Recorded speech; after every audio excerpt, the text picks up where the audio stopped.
Welcome to economics classes. ನನ್ನ ಹೆಸರು ಸಿದ್ದೇಶ್ ಲುಬಾಳೆ ಅಂತ. ಪ್ರಥಮವಾಗಿ ನನ್ನ ಚಾನಲ್ ನೋಡ್ತಕ್ಕಂಥ ವಿದ್ಯಾರ್ಥಿಗಳು ಸಬ್ಸ್ಕ್ರೈಬ್ ಮಾಡಿ, ಶೇರ್ ಮಾಡಿ ಮತ್ತು ಲೈಕ್ ಮಾಡಿ ಅಂತ ಕೇಳ್ಕೊಳ್ತಾ ಇಂದಿನ ಅರ್ಥಶಾಸ್ತ್ರ ವಿಷಯ ಸ್ಟಾರ್ಟ್ ಮಾಡ್ತಾ ಇದ್ದೀನಿ. ಇಂದಿನ ಅರ್ಥಶಾಸ್ತ್ರ ವಿಷಯ ತೆಗೆದುಕೊಂಡಿರ್ತಕ್ಕಂಥದ್ದು BA4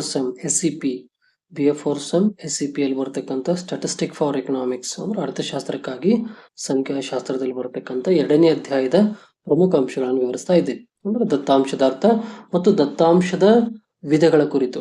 ಅಂದ್ರೆ ದತ್ತಾಂಶದ ಅರ್ಥ ಮತ್ತು ದತ್ತಾಂಶದ ವಿಧಗಳಲ್ಲಿ ಇಲ್ಲಿ ಬರ್ತಕ್ಕಂಥ ಒಟ್ಟು 6 ವಿಧಗಳಲ್ಲಿ ಇಲ್ಲಿ ನಾನು 2 ವಿಧಗಳನ್ನು ವಿವರಿಸ್ತೀನಿ. ಮುಂದಿನ ಅವಧಿಯೊಳಗ ಉಳಿದ ಒಂದಿಷ್ಟು ವಿಧಗಳನ್ನು ವಿವರಿಸ್ತಾ ಹೋಗ್ತೀನಿ. ಅದರಲ್ಲಿ ಪ್ರಥಮವಾಗಿ ದತ್ತಾಂಶ ಅಂದರೇನು, ಅಂದ್ರೆ ದತ್ತಾಂಶದ ಅರ್ಥ ಏನ್ ಕಂಡು ಬರ್ತದ ಅದನ್ನು ತಿಳಿದುಕೊಳ್ಳೋದು ಬಹಳ ಮುಖ್ಯ. ಇಲ್ಲಿ ದತ್ತಾಂಶ ಅಂದ್ರೆ ಯಾವುದೇ ವಿಷಯಕ್ಕೆ ಸಂಬಂಧಿಸಿದಂತೆ ಸಂಗ್ರಹಿಸಲಾದ ಸಂಖ್ಯಾತ್ಮಕ ಅಥವಾ ವರ್ಣಾತ್ಮಕ ಮಾಹಿತಿಯ ಸಮೂಹ. ಅಂದ್ರೆ ವೀಕ್ಷಣೆ, ಸಮೀಕ್ಷೆ, ಪರೀಕ್ಷೆ ಅಥವಾ ದಾಖಲೆಗಳಿಂದ ದೊರಕುವ ಮೂಲ ಮಾಹಿತಿಯನ್ನ ದತ್ತಾಂಶ ಅಂತ ಕರಿತೀವಿ. ಅಂದ್ರೆ ಯಾವುದೇ ಒಂದು ಮಾಹಿತಿಯನ್ನು ಕಲೆ ಹಾಕ್ಬೇಕಾರಲ್ಲಿ ಮುಖ್ಯವಾಗಿ ಏನ್ ಮಾಡ್ತೀವಿ, ಅದಕ್ಕೆ ಸಂಬಂಧಿಸಿದಂತ ಮಾಹಿತಿಗಳನ್ನು ಸಂಗ್ರಹ ಮಾಡ್ತೀವಿ. ಅದಕ್ಕೆ ನಾವು ದತ್ತಾಂಶ ಅಂತ ಕರಿತೀವಿ. ಅದನ್ನು ವೀಕ್ಷಣೆ ಮೂಲಕ ಆಗಿರ್ಬೋದು, ಸಮೀಕ್ಷೆ ಮೂಲಕ ಆಗಿರ್ಬೋದು, ಅಥವಾ ಪರೀಕ್ಷೆ ಅಥವಾ ದಾಖಲೆಗಳಿಂದ ದೊರಕಿಸಿಕೊಳ್ಳತಕ್ಕಂತ ಮಾಹಿತಿಯನ್ನು ನಾವೇನಂತ ಕರಿತೀವಿ, ಇಲ್ಲಿ ದತ್ತಾಂಶಗಳು ಅಂತ ಕರಿತೀವಿ. ಇನ್ನು ದತ್ತಾಂಶಗಳಲ್ಲಿ ಕೂಡ ಒಂದಿಷ್ಟು ವಿಧಗಳು ಬರ್ತಾವೆ. ಅದರಲ್ಲಿ ಪ್ರಥಮವಾಗಿ ಗುಣಾತ್ಮಕ ಮತ್ತು ಪರಿಮಾಣಾತ್ಮಕ ದತ್ತಾಂಶ ಬರ್ತದೆ. 2ನೇದು ಪ್ರಾತಿನಿಧಿಕ ನಮೂನೆ ದತ್ತಾಂಶ, 3ನೇದು ಸಮಯ ಶ್ರೇಣಿ ದತ್ತಾಂಶ, 4ನೇದು ಪಟ್ಟಿ ಆಧಾರಿತ ದತ್ತಾಂಶ, 5ನೇದು ಪ್ರಾಥಮಿಕ ದತ್ತಾಂಶ ಮತ್ತು 6ನೇದು ಬರತಕ್ಕಂಥ ದ್ವಿತೀಯ ದತ್ತಾಂಶ. ಇವು 5 ರೀತಿಯ ಪ್ರಮುಖ ಇಲ್ಲಿ ಏನು ದತ್ತಾಂಶದ ವಿಧಗಳು ಬರ್ತಾವ. ಅದರಲ್ಲಿ ನಾನೀಗ ಪ್ರಮುಖವಾಗಿ 2ನ್ನು ಮಾತ್ರ ವಿವರಿಸ್ತೀನಿ, ಉಳಿದಿದ್ದನ್ನ ಮುಂದಿನ ಒಂದು ಕ್ಲಾಸ್ನಲ್ಲಿ ವಿವರಿಸ್ತಾ ಹೋಗ್ತೀನಿ. ಅದರಲ್ಲಿ ಪ್ರಥಮವಾಗಿ ಗುಣಾತ್ಮಕ ದತ್ತಾಂಶ ಅಂದ್ರೆ ಏನು ಅದರ ಬಗ್ಗೆ ವಿವರಿಸ್ತಾ ಹೋಗ್ತೀನಿ. ಇಲ್ಲಿ ಸ್ಪಷ್ಟವಾದ ಅಥವಾ ನೇರವಾದ ಚಲಕಗಳ ಆಧಾರದಲ್ಲಿ ಸಂಗ್ರಹಿಸಲಾದ ದತ್ತಾಂಶಗಳನ್ನ ಪರಿಗಣಿಸಲಾಗ್ತದೆ. ಈ ದತ್ತಾಂಶಗಳು ತಮ್ಮ ಸ್ವರೂಪದಲ್ಲಿ ಹೆಚ್ಚು ವಿವರಣಾತ್ಮಕವಾಗಿರ್ತವೆ ಮತ್ತು ಕಲ್ಪನಾತ್ಮಕ, ಭಾವನಾತ್ಮಕವಾಗಿರ್ತವ. ಇದು ದತ್ತಾಂಶವನ್ನು ಅದರ ವಿಧ, ಸಂಗ್ರಹಣೆ ಮತ್ತು ವರ್ಗದ ಆಧಾರದಲ್ಲಿ ಮಾಪನ ಮಾಡುತ್ತೇವೆ. ಯಾವುದೇ ವಿಧದ ಗುಣದರ್ಜೆಯನ್ನು ನಿಗದಿಪಡಿಸಲಾಗ್ತದೆ ಎಂಬ ಆಧಾರದಲ್ಲಿ ದತ್ತಾಂಶಗಳನ್ನ ಸಂಗ್ರಹಣೆ ಮಾಡಲಾಗ್ತದೆ. ಅಂದ್ರೆ ಈ ಮಾಹಿತಿಗಳು ಯಾವಾಗಲೂ ಸ್ಪಷ್ಟವಾಗಿರ್ತಾವ, ನೇರವಾಗಿರ್ತಾವ. ಮತ್ತು ಇಲ್ಲಿ ಮಾಹಿತಿ ಕೂಡ ಏನಾಗ್ತದ, ಕಲ್ಪನಾತ್ಮಕ, ವಿವರಣಾತ್ಮಕ ಮತ್ತು ಭಾವನಾತ್ಮಕವಾಗಿ ಕಂಡು ಬರ್ತದೆ. ಈ ದತ್ತಾಂಶವನ್ನು ಅದರ ವಿಧ, ಸಂಗ್ರಹಣೆ, ವರ್ಗದ ಆಧಾರದ ಮೇಲೆ ಮಾಪನ ಮಾಡತಕ್ಕಂಥದ್ದು ಕಂಡು ಬರ್ತದ.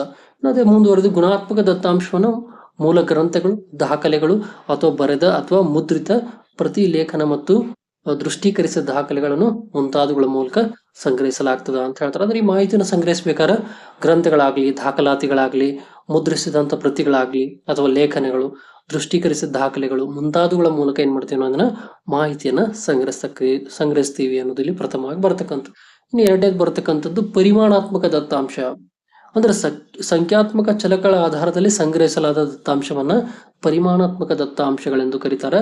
ಈ ದತ್ತಾಂಶಗಳ ಮೌಲ್ಯಗಳನ್ನ ಮಾಪನ ಮಾಡ್ತಾರೆ ಮತ್ತು ಅದನ್ನು ಅಂಕಿಗಳಲ್ಲಿ ವ್ಯಕ್ತಪಡಿಸಲಾಗ್ತದೆ. ಅಂದ್ರೆ ಈ ದತ್ತಾಂಶಗಳ ಅಂಕಿ ಸಂಖ್ಯೆಗಳಲ್ಲಿ ವ್ಯಕ್ತಪಡಿಸ್ತಕ್ಕಂಥದ್ದು ಕಂಡು ಬರುತ್ತದೆ. ಇದು ಪರಿಮಾಣಾತ್ಮಕ ವಿಶ್ಲೇಷಣೆಯಲ್ಲಿ ದತ್ತಾಂಶವನ್ನ ಅಂಕಿ ಸಂಖ್ಯೆಗಳಲ್ಲಿ ವ್ಯಕ್ತಪಡಿಸಲಾಗ್ತದೆ ಮತ್ತು ಈ ಕಾರಣದಿಂದಾಗಿ ಅದನ್ನು ಎಣಿಸಲು ಅಥವಾ ಮಾಪನ ಮಾಡಲು ಸಾಧ್ಯವಿರುತ್ತದೆ. ಇದು ಅಂಶಗಳನ್ನ ಸಮೀಕ್ಷೆ, ಪ್ರಯೋಗ, ಮಾರುಕಟ್ಟೆ ವರದಿಗಳು ಮುಂತಾದವುಗಳ ಮೂಲಕ ಕೂಡ ಪಡೆದುಕೊಳ್ಳಲಾಗ್ತದೆ. ಅಂದ್ರೆ ಇಲ್ಲಿ ಮಾರುಕಟ್ಟೆ ವರದಿಗಳಾಗಿರ್ಬೋದು, ಸಮೀಕ್ಷೆಗಳಾಗಿರ್ಬೋದು, ಪ್ರಯೋಗಗಳಾಗಿರ್ಬೋದು, ಇದರ ಮುಂತಾದರ ಮೂಲಕ ಕೂಡ ನಾವೇನ್ ಮಾಡ್ತೀವಿ, ಇದನ್ನ ಮಾಹಿತಿಯನ್ನ ಕಲೆ ಹಾಕ್ತಿವಿ. ಹಾಗಾಗಿ ಇದಕ್ಕೆ ಪರಿಮಾಣಾತ್ಮಕ ದತ್ತಾಂಶ ಅಂತ ಕರೀತಾರೆ. ನಂತರ 2ನೇದು ಇದರಲ್ಲಿ ಬರ್ತಕ್ಕಂಥದ್ದು ಪ್ರಾತಿನಿಧಿಕ ನಮೂನೆ ಅಥವಾ ಮಾದರಿ ದತ್ತಾಂಶ. ಇದಕ್ಕೆ ಕ್ರಾಸ್ ಸೆಕ್ಷನ್ ಡಾಟಾ ಅಂತ ಕೂಡ ಕರಿತೀವಿ. ಇದು ವಿವಿಧ ವರ್ಗಗಳ ಜನರ ಅಭಿಪ್ರಾಯಗಳನ್ನ ಪಡೆಯುವುದರ ಮೂಲಕ ಸಂಗ್ರಹಿಸುವ ದತ್ತಾಂಶವಾಗಿರ್ತದೆ. ಪ್ರಾಥಮಿಕ ನಮೂನೆಯ ದತ್ತಾಂಶ ಅಂದ್ರೆ ಒಂದೇ ಏಕಕಾಲದ ಸಮವಾದಿಯಾಗಿ ಅನ್ವಯಿಸದಂತೆ ಅನೇಕ ಸಂಖ್ಯೆ ವ್ಯಕ್ತಿಗಳು, ಉದ್ಯಮ ಸಂಸ್ಥೆಗಳು, ಕೈಗಾರಿಕೆಗಳು ಅಥವಾ ದೇಶಗಳಿಂದ ಸಂಬಂಧಿಸಿದ ಆಧಾರ ಅಂಶಗಳಾಗಿರ್ತವೆ.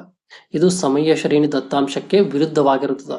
ಇದು ದತ್ತಾಂಶದಲ್ಲಿ ಒಬ್ಬನೇ ವ್ಯಕ್ತಿ, ಒಂದೇ ಉದ್ಯಮ ಸಂಸ್ಥೆ, ಒಂದೇ ಕೈಗಾರಿಕೆ ಅಥವಾ ಒಂದೇ ದೇಶಕ್ಕೆ ಅನ್ವಯಿಸದಂತೆ ಅನುಕ್ರಮವಾದ ಅಥವಾ ನಿರಂತರವಾದ ಸಮಯಾವಧಿಗಳಿಗೆ ಸಂಬಂಧಿಸಿದ ಅಂಕಿ ಸಂಖ್ಯೆಗಳನ್ನ ನೀಡಲಾಗ್ತದೆ ಅಂತ ಹೇಳ್ತಾರೆ. ಅಂದ್ರೆ ಯಾವುದೇ ರೀತಿ ಒಂದಕ್ಕೆ ಸೀಮಿತವಾಗಿರಂಗಿಲ್ಲ. ಒಂದೇ ಉದ್ಯಮ ಸಂಸ್ಥೆ ಆಗ್ಲಿ, ಒಂದೇ ಕೈಗಾರಿಕೆ ಆಗ್ಲಿ, ಒಂದೇ ದೇಶಕ್ಕೆ ಅನ್ವಯಿಸದಂತೆ ಅನುಕ್ರಮವಾಗಿ ಮತ್ತು ನಿರಂತರವಾಗಿ ಮಾಹಿತಿಗಳನ್ನ ಅಂಕಿ ಸಂಖ್ಯೆಗಳ ಮೂಲಕ ಕಲೆ ಹಾಕಲಾಗ್ತದೆ. ಆ ಪ್ರಕಾರ ಪ್ರಾತಿನಿಧಿಕ ನಮೂನೆ ಅಥವಾ ಏನದು ಏನಂತ ಇನ್ನೊಂದು ಯಾವ್ದು ಬರ್ತದೆ ಅಂದ್ರೆ ಮಾನದಂಡಕ ಅಂದ್ರೆ ದತ್ತಾಂಶಗಳನ್ನ ಇಲ್ಲಿ ದತ್ತಾಂಶಗಳಿಗೆ ಸಂಬಂಧಿಸಿದ ಒಂದು ಶೇಕಡಾವಾರು ಕಡೆಗಳನ್ನ ತೆಗೆದುಕೊಂಡು ಮಾಹಿತಿಯನ್ನು ಸಂಗ್ರಹಿಸಲಾಗ್ತದೆ. ಉದಾಹರಣೆಯಲ್ಲಿ ಬೆಲೆ ಏರಿಕೆ ಬಗೆಗೆ ಬೆಂಗಳೂರಿನ ಜನರು ಪ್ರಕ್ರಿಯೆಯನ್ನು ಪಡೆಯಲು ಪ್ರತಿಯೊಬ್ಬ ವ್ಯಕ್ತಿಯ ಸಂಪರ್ಕಿಸುವ ಬದಲು ಕೆಲವು ವರ್ಗಗಳನ್ನು ಸಂಪರ್ಕಿಸಬಹುದು ಅಥವಾ ದತ್ತಾಂಶದಲ್ಲಿ ಯಾವುದೇ ಒಂದು ವರ್ಗ ಅಥವಾ ವೇದಿಕೆಗೆ ಇಲ್ಲಿ ಕಂಡು ಬರ್ತದ ಅಂತ ಹೇಳ್ತಾರೆ. ಅಂದ್ರೆ ಈ ರೀತಿಯಾಗಿ ಬರ್ತಕ್ಕಂಥದ್ದು. ಇಲ್ಲಿ ಮಾಹಿತಿಯನ್ನು ಕಲೆ ಹಾಕ್ಬೇಕಾದ್ರೆ ಒಂದು ಉದಾಹರಣೆ ಕೊಟ್ಟರು. ಬೆಲೆ ಏರಿಕೆ ಬಗೆಗೆ ಬೆಂಗಳೂರು ಜನರ ಬಗ್ಗೆ ಪ್ರಕ್ರಿಯೆ ಪಡೆಯುವ ಬದಲಾಗಿ ಪ್ರತಿಯೊಬ್ಬ ವ್ಯಕ್ತಿ ಸಂಪರ್ಕಿಸುವ ಬದಲಾಗಿ ಕೆಲವು ವರ್ಗದ ಜನರನ್ನ ಸಂಪರ್ಕಿಸಿ ಮಾಹಿತಿಯನ್ನು ಕಲೆ ಹಾಕ್ತಕ್ಕಂಥದ್ದು. ಅಂದ್ರೆ ನಮೂನೆ, ಮಾದರಿ ಅಂತ ಕರಿತೀವಿ. ಅಂದ್ರೆ ಅದಕ್ಕೆ ನಾವು ಏನ್ ಮಾಡ್ತೀವಿ, ಮಾದರಿಯಾಗಿ ತೆಗೆದುಕೊಳ್ತಕ್ಕಂಥದ್ದು. ಹೌದಾ? ಇದು ಬರ್ತಕ್ಕಂಥದ್ದು ಪ್ರಾತಿನಿಧಿಕ ನಮೂನೆ ಅಂತ ಕರೀತಾರೆ.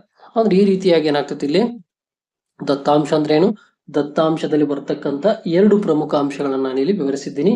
ಇನ್ನು ಮುಂದಿನ ಅವಧಿಯೊಳಗ ಸಮಯ ಶ್ರೇಣಿ ದತ್ತಾಂಶ, ಪಠ್ಯ ಆಧಾರಿತ ದತ್ತಾಂಶ, ಪ್ರಾಥಮಿಕ ದತ್ತಾಂಶ ಮತ್ತು ದ್ವಿತೀಯ ದತ್ತಾಂಶಗಳನ್ನ ಮುಂದಿನ ಒಂದು ಕ್ಲಾಸ್ನಲ್ಲಿ ವಿವರಿಸ್ತಾ ಹೋಗ್ತೀನಿ ಅಂತ ಹೇಳ್ತಾ ನನ್ನ ವಿಷಯವನ್ನು ಇಲ್ಲಿಗೆ ಮುಕ್ತಾಯಗೊಳಿಸ್ತಿದ್ದೀನಿ.